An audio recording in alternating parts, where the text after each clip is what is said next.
Hello. Jim Miller versus Clay Guida took place last night at UFC Fight Night Newark on ESPN 5. It was the co-main event, which, to be honest with you, I was okay with. It wasn't the best cards in terms of... It wasn't the best card in terms of names. You know, you need a lot of names, but the main event made it worth it. And the co-main event, you're in Jersey. You got Jim Miller versus Clay Guida. It's an old school fight that we want to see. I was okay with it, and it delivered. Jim Miller came forward, looked a bit tentative, and I picked Jim Miller a week ago. Then a few days before the event, I said, I want another underdog. I'm going with Clay Guida. I could see him pulling it off. I shouldn't have changed my mind. I should have just listened to my gut instead of just looking for another quick underdog, because I got a lot of underdogs on the card. But it came out exactly as I thought it would. Clay Guida switched on. Jim Miller a little bit tentative. That's how I thought the fight would play out. And it played out that way to a T. Jim Miller a little bit tentative, making a few mistakes with his strikes. Clay Guida switched on, ready to go. Boom! Cracks Jim Miller with a right hand, I believe. It was a right hand. Shuts him out. Jim Miller wobbling all over the place. Oh God, oh fuck. And then Clay Guida. I mean, they talk about rookie mistakes. When you're a veteran of that many fights, there's no excuse for rookie. Fair enough if Mickey Gall makes a mistake in his fight. He's a learning guy. He's had, 7 fights, maybe 8 fights now overall in his career. Not even that, maybe. I don't even know how many fucking fights he's had. I'm thinking it's 8 or 7. And he's learning in front of us. He can make mistakes. But with Clay Guida to make a mistake like that, it's just, you can't teach an old dog new tricks, I guess. Comes in, puts his hands down, gets overconfident. Jim Miller, go! Cracks him back. Clay Guida all over the place. And I thought Clay Guida was actually out before Jim Miller even put him in the guillotine. I thought he was I don't even know what happened. That was the weirdest stoppage ever. And can I say with Herb Dean, can we do a little bit faster? There was a few submissions that fight. I think Herb Dean is so...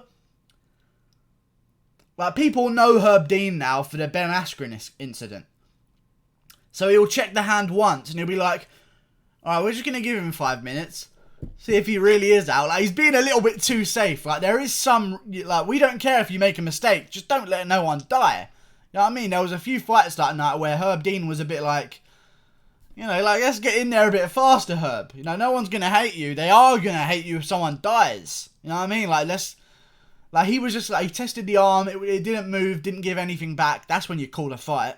Tested the arm once, didn't move, called it back, and he was like, right, well, maybe he's pretending. And he sat there and watched. And he checked it again. No reaction back. Sat there, was pretending. Okay, well, maybe Clay Guida's just playing possum. For some reason, pretending that he's out cold. And then he checked his hand one more time. Eventually, Jim Miller gets the submission win by a guillotine. Arm in guillotine, I believe, as well. Trying to remember the events. It was late last night. But, yeah, Jim Miller gets it done. And a lot of people are talking about, should he retire? No. Why? He's coming out of his Lyme's disease. He's doing well. He's back on form. He's won 2 in a row by finishing the first round. Why would he stop? Why would Jim Miller stop? I have no idea why that makes sense. Listen, if Jim Miller came out in an interview and said, look, I have this going on and I have this going on and they're asking me to be on this show and they want me to work here and this, but I want to fight and I'm going to do this, I'd be like, Jim Miller, you probably don't have to fight. You know what I'm saying? You can go and do this commentary job. You can go and do this podcast that they want you a part of. You can go and make this book. You can go and have this company here and be a part of it. But Jim Miller, let's face it, isn't the most entertaining guy. To watch he is, but outside of the cage he isn't. I mean, he's in his hometown. He didn't even address the crowd. He's from New Jersey. They never go to New Jersey with the UFC, very rarely. He's in his hometown. He's the co-main event. He doesn't even address the crowd as far as I can fucking remember. He's not there to entertain, is he? He's just there doing dad shit. You know what I'm saying? Getting the money, sorting out his kids, back to work the next day. He's just a working guy. You know what I'm saying? So, if there was options outside of the cage for him, I would say, you know what, Jim, maybe it's time to hang out. But listen, when it's all you've got, and you're knocking guys out in the first round and taking little to no damage, even though you did get rocked, it's going to happen. It's not bad. You know what I'm saying? It's not like he got beat the shit out of and then came back for an upset win. then you should probably retire. Let's say Clay Guida went out there and pounded Jim Miller's face in for 2.5 rounds. Boom, boom. Cut his fucking forehead open with elbows. Jim Miller's blood everywhere. His face is ruined. His nose is broken. He pulls off an upset win. That's when you retire.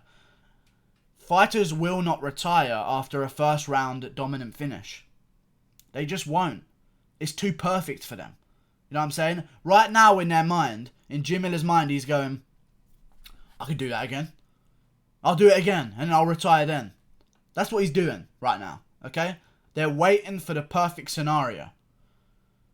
And it's weird to say, but when you're thinking of retirement, the perfect scenario isn't completely destroying a guy in the first round, because it builds your confidence up to do it again. You saw it with Uriah Faber. He won his last fight before he left. So when he retires, temporarily retires, whatever you want to call it, he leaves the sport with an impression of his mind of, I can still compete. If Uriah Faber didn't fight Brad Pickett and win in his last ever fight, I think it was Brad Pickett, I can't remember, and he fought some young, hungry up-and-comer who just completely dominated him for 3 rounds, his impression on his mind when he would have left the sport for a bit would have been, I can't compete with these young guys anymore. And he probably wouldn't have came back. So Jim Miller should stay in the fight game. There's plenty more fun fights out there for him at 55. I don't know what fights I want to see him take, if I'm honest with you. Maybe the winner of Nick Lentz versus BJ Penn, if it's Nick Lentz, because apparently BJ Penn won't be fighting anymore. But that's happening at 55, and if they want to let BJ Penn die and keep fighting, if he wins over Nick Lentz some miraculous way, because let's face it, not even a miracle would have to happen, because Nick Lentz, as much as people are saying this is the retirement party for BJ Penn, Nick Lentz is absolute fucking dog shit.